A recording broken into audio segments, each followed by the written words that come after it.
Speaker, and it's a privilege, of course, as my colleague said, to always rise and stand and represent the people who put us here. I'm happy and proud to represent the District of Harbour Grace, Portagrave. And I'm standing tonight now to talk about, actually to speak to the, I think this is the Government Services Committee. And as the member just outlined, there are so many, I guess, subheads and departments that are under this particular committee, the Government Services Committee. But I'm going to talk in particular now about women and gender equality. I had the privilege of being a minister, of course, of that portfolio. And I was proud that actually our Premier made it a standalone portfolio. At the same time, it was also a standalone portfolio in Ottawa. And many would agree, especially stakeholders, that there are a lot of very important topics that come under that portfolio that deserve, it's unfortunate that the supports and the resources are needed, because it often deals with a lot of topics that are very heavy. Intimate partner violence, gender-based violence, pay equity and equality, all around. So it certainly was an honor, and I would like to thank actually the deputies that I had under that time in that portfolio. And I will list them, Judith Hearn and Candace Ennis-Williams, and we did great work while we were there. But I will start off now by talking about the pay equity. As we know, pay equity didn't exist until we brought that in for the public sector, public service, as well as pay transparency. Now that said too, we were one of the only jurisdictions to not have any legislation, but it was our government that actually brought it forward. That said, it was met with criticism, of course, from the opposition at the time. As a matter of fact, the Minister of Health, the current Minister of Health, when she was over here on this side, as well as the Minister for Justice, actually called for us to scrap that legislation that we brought forward and to start over and to do it. So I guess my question, and not seeing anything in this for estimates, that's not happening. So I guess I would put that question to the Minister, who's now the current Minister for Women and Gender Equality. Where is she to in that process of scrapping that legislation and starting it from scratch all over again? So hopefully we'll see, or we'll get some updates perhaps before this session ends. As we know, the session has been extended till June, and that's something that hasn't been talked about. We do know that we also brought forward a component of pay transparency, and we do know that that is also works in conjunction with the Department of Labour.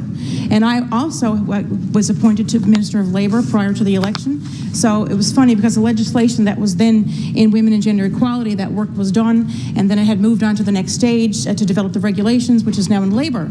And again, so it would be good to hear something from those ministers on exactly where that is.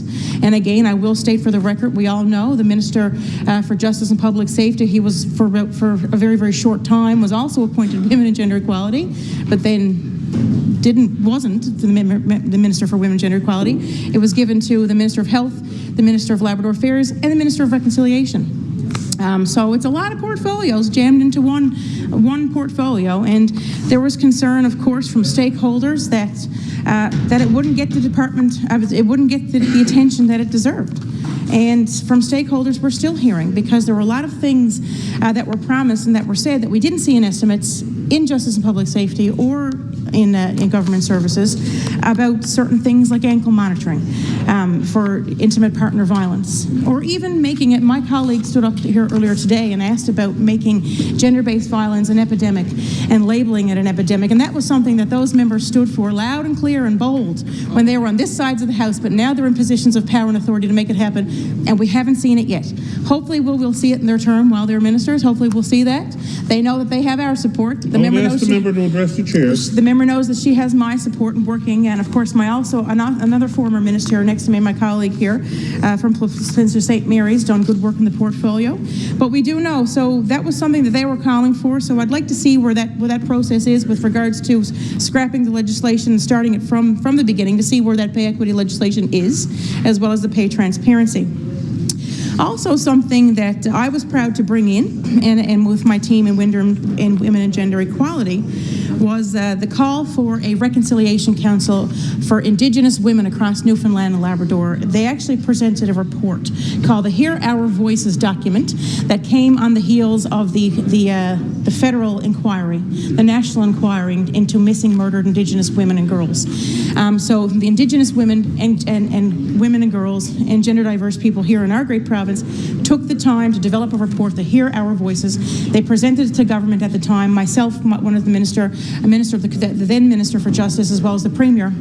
And one of the big recommendations was to create this Reconciliation Council.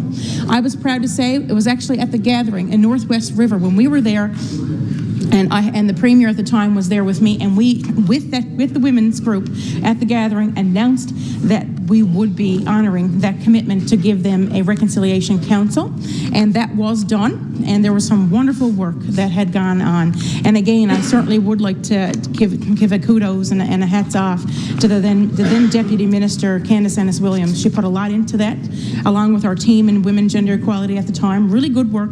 And again, what was important is that they were shoulder to shoulder with the women, the Indigenous women and girls from across Newfoundland and Labrador. The two co-chairs, who I would like to thank as well, and pay recognition to, Odell Pike and Charlotte Wolfrey. Great work that's being done, that very, very active committee. And again, I would like to question the Minister of Women and Gender Equality. What's the status of that now? Is that something that's going to be funded? Is it something, because I also was fortunate to sign the National Action Plan to end gender-based violence, to sign that, a bilateral agreement with the Federal Minister, Marcy Ian at the time, and we saw significant multi-million dollars come to Newfoundland and Labrador for stakeholders, and there's actually still about a year of funding left in that bilateral agreement. So of course, I'd like to know where that funding is going, what stakeholder groups, will the gathering that the Indigenous women and girls and gender diverse people do annually here in this province. It was a big funder that we funded. I'd like to know if that's still going to continue, if that's still a priority, if the Minister has met with this Reconciliation Council, because we were actually leaders in the country to create such a Reconciliation Council, working shoulder to shoulder with government officials and Indigenous women from across Newfoundland and Labrador. So that was a great first that we're proud of. Also, another stakeholder group that is very deserving of funding and resources, and for the first time in history to receive government funding when we were in office, when I was Minister, is Quadrangle. Now, Quadrangle is an organization that supports the 2S LGBTQIA+ community here in Newfoundland and Labrador, and we know that they've never received government funding or resources. This organization hasn't. We funded that organization with some significant dollars. So again, there's no mention of this. I would like to hear some updates from the ministers. Is this still a priority? We do know, again, that the portfolio has been swallowed up, you know, in a larger portfolio. We are hearing from stakeholders. My colleague mentioned earlier that she hears from stakeholders about the continued call for a committee on intimate partner violence, a committee to be formed to report to the minister and to report to the minister's team. That's something that we know. I mean, the minister gets up and says they're experts, they're on the front lines, we need to fund them, we need to work with them. So let's see that. Let's put the money where the mouth is. Let's see that commitment. We do know that these people are experts on the front line. They're literally dealing with life and death situations, as we know, because when women in particular and gender diverse individuals are reaching out to these organizations, it's often when their life is on the line. Look no further than what we're seeing in our courts currently. We just had a delivery from a jury recently involving intimate partner violence, and we know as well that in Labrador alone, the average of missing and murdered Indigenous women and girls have resulted in death are higher than the national average here in Labrador. That's not something, that's not a first, that's not a title that we want to own, but it's a very serious one. And again, these members, when they were on this side of the House, were very vocal, very, very vocal, and saying we can do this. It takes political will. It takes political will for ankle monitoring. It takes political will to label it an epidemic, for resources to go there. They're in the positions of power now, so I really would like to see that happen, like to see them honor their promises and their election calls, because they made these promises again while they were on the campaign trail.